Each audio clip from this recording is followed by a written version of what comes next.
including incarceration.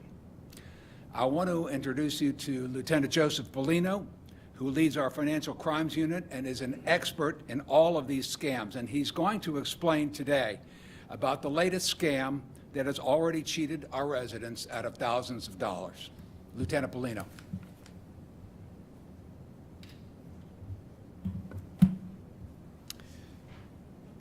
Thank you. The Financial Crime Section of the Prince George's County Police Department is requesting the community's assistance in identifying an individual involved in a recent tech support scam.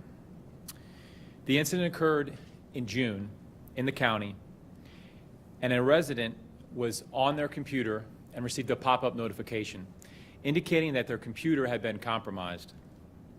The victim called the number and was then connected with 3 separate individuals who all identified themselves to be working on the victim's behalf. First was the tech support scammer, who advised her that he was working to resolve her computer and requested to remote access into her device. After gaining remote access, she was contacted with a separate scammer who represented himself as being a member of her banking institution. And then shortly thereafter, the victim was contacted with a third bad actor who represented himself as a representative of the Social Security Administration. The suspects all told the victim that her identity and her bank accounts had been compromised. The bad actor who was posing as a government official sent an email to the victim which carries a letterhead of the Social Security Administration. That emailed letter, that document, first of all, named the victim's banking institution, stated that they were a partner with Microsoft, stated that the victim's identity theft had been reported to the Federal Trade Commission, stated that the victim was protected for losses up to $31,000 by the FDIC. This letter is unique because it shows the depths at which scammers will pair themselves to trusted government agencies like the Social Security Administration, the FTC, the FDIC, who all play a role in securing our financial assets. The letter also paired with Microsoft, the computer program or company which operated her device.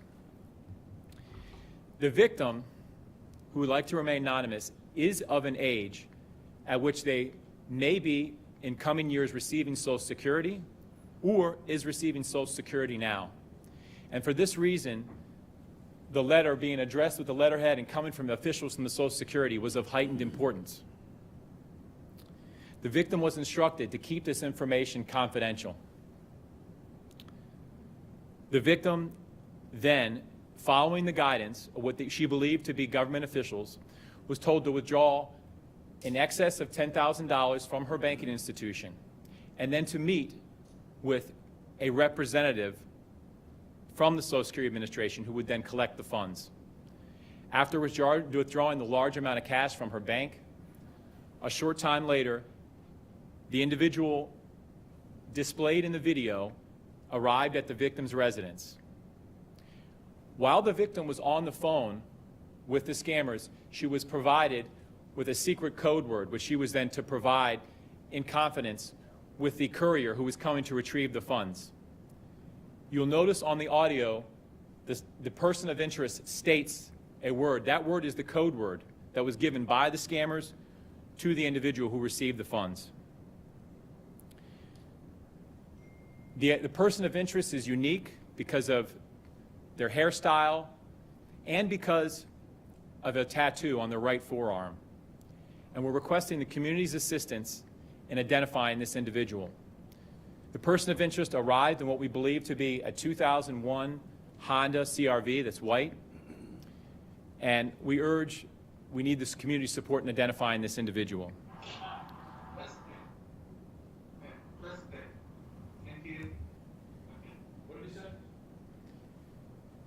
He stated the code word, and due to the nuances of the investigation,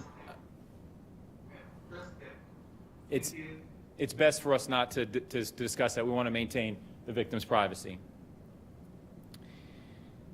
Approximately 11 months ago, in August of 2013, the Media Relations Division released a blog post to members of the community that at that time we were seeing in the financial crime section an increase in tech support scams. At that time, we had 13 reported tech support scams with a financial loss of $287,000 to county residents. That was in August of 2023. Here in July of 2024, so far this year, we've had 22 tech support scams with an approximate loss of $500,000. The number of scams as it relates to tech supports have increased greatly, and the financial loss has approximately doubled. We also know that many times scams of this nature do not get reported to law enforcement, many times because the victims feel ashamed for the loss and how the crime is perpetrated. We urge members of the public, if they have been victimized by tech support scams, please come forward. We want to work with you in identifying these individuals.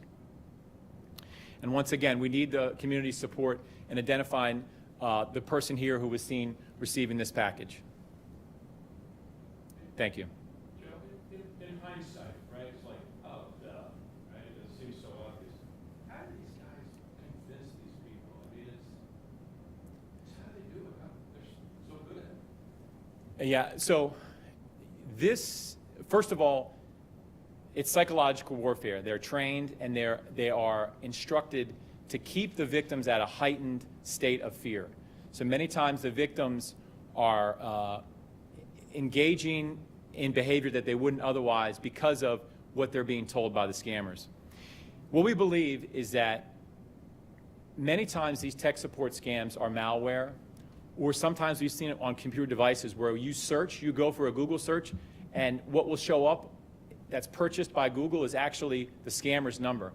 So when the victims are calling, either it's from malware that they put on their device, or it's from a number they're actually finding online. But when they ask to remote into your device, what we believe they're doing is looking at the browsing history of the victim. And from that, they're able to determine the banking institution, just from looking at the browsing history.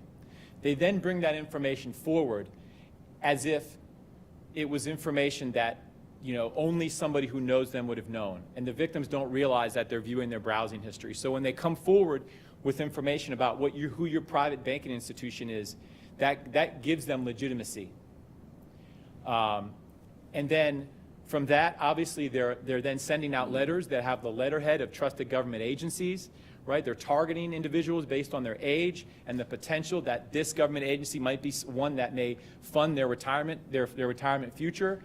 And so they're targeting their victims, and they're using unique methods to be able to gain trust and legitimacy. What should they do? Like for the Social Security, that's something that everyone is always thinking about. And that letter that was sent to them, it looked like it was an official letter, but we know that it was fraudulent. What should they look out for if they receive mail or if they receive a text message? What I can say is, and I should make mention of this, the Social Security Administration did advise us that they're seeing an increase in scams of this nature. I'd urge you to reach out to them specifically about that, but they did advise us of that.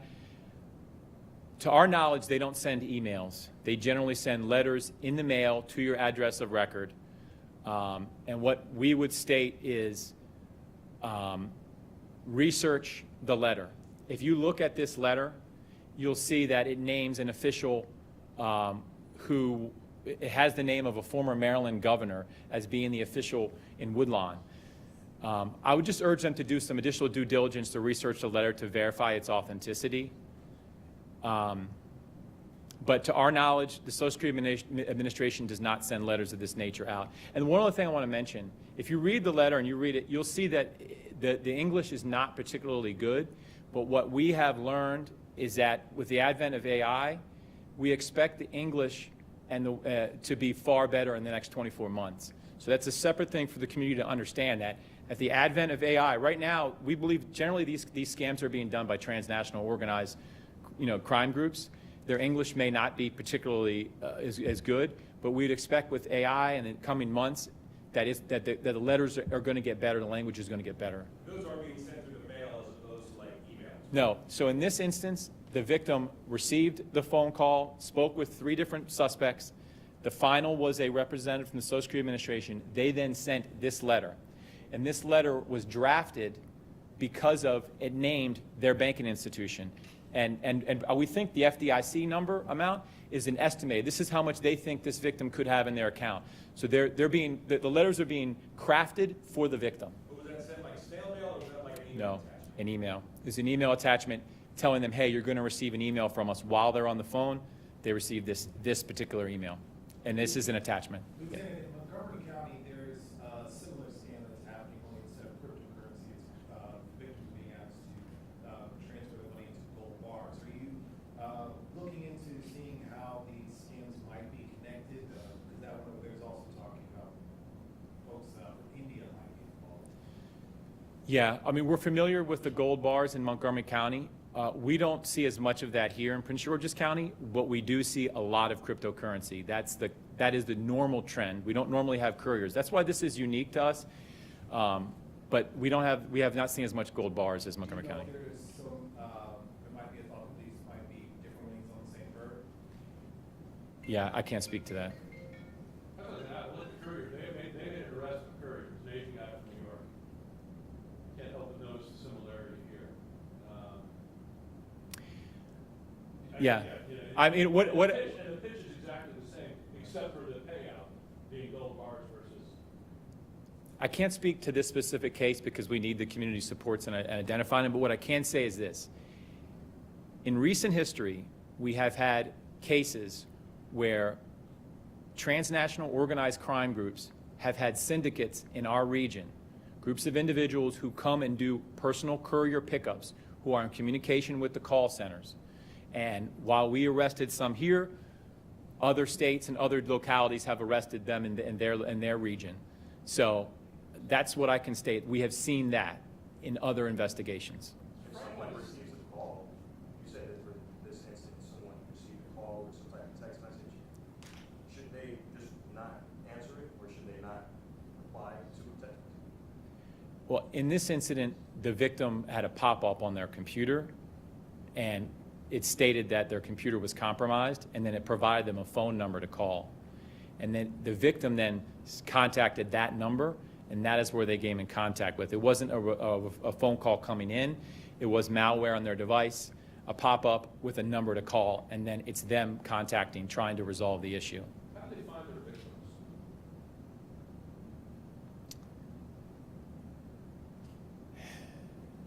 I can't speak for this specific case. What I can say is that we know that information is sold on the dark web, and from what we see, some of our victims are middle-aged and younger, but many of them are older adults, and who are more prone to respond and answer, maybe are retired, and are in a state that they would be more apt to, look at an email or respond to a phone call.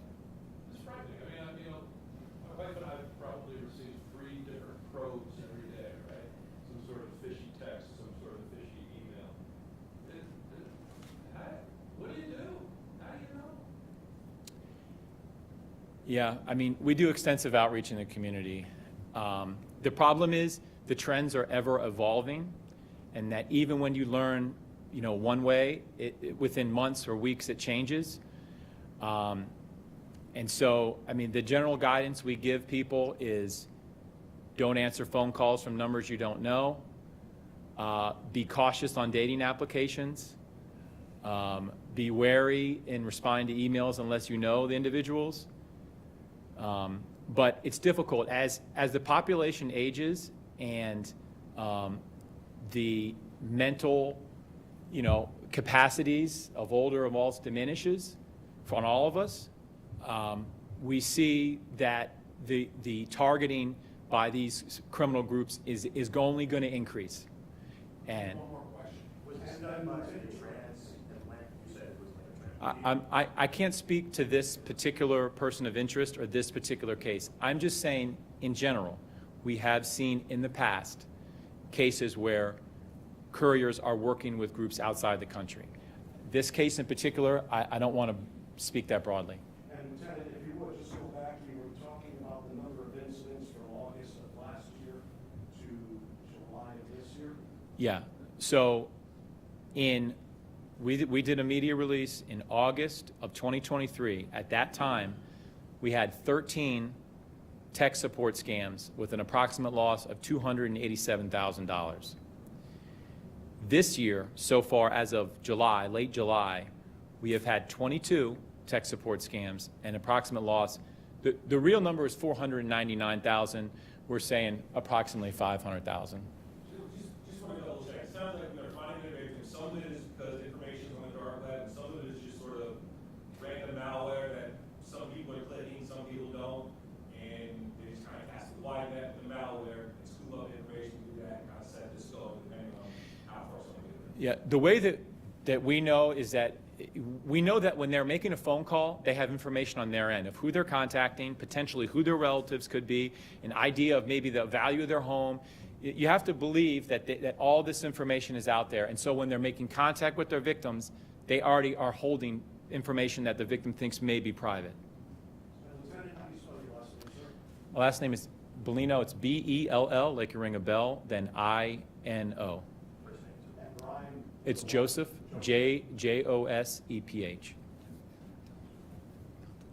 in conversation with people you don't know. Oh, yeah, I mean, the general, guidance we always give is just don't engage in text messages that you receive from random individuals thinking they're your friend, phone calls from individuals that you frankly don't know. I mean, even these random text messages that we all receive, those are scams. That, so any type of communication, in essence, is opening the door, and really they want to find people who they can, maybe of diminished capacity, maybe of vulnerable situations that they can then manipulate. Brian, is there an opportunity for Spanish? Spanish. Yes, yes, we'll do that afterwards if you want that. Thank you very much, everybody. Thank you. And we'll do that. I will tell you while you're not rolling is that this is a really important subject, and Joe Balano is one of the best in the country in this area. And my wife and I had one of those calls, and they wanted $5,000, and they told my wife, if we don't get it, we're going to kill your children. So these are serious, and the people take it seriously, and I really do appreciate all of you coming here today. Brian, can they put the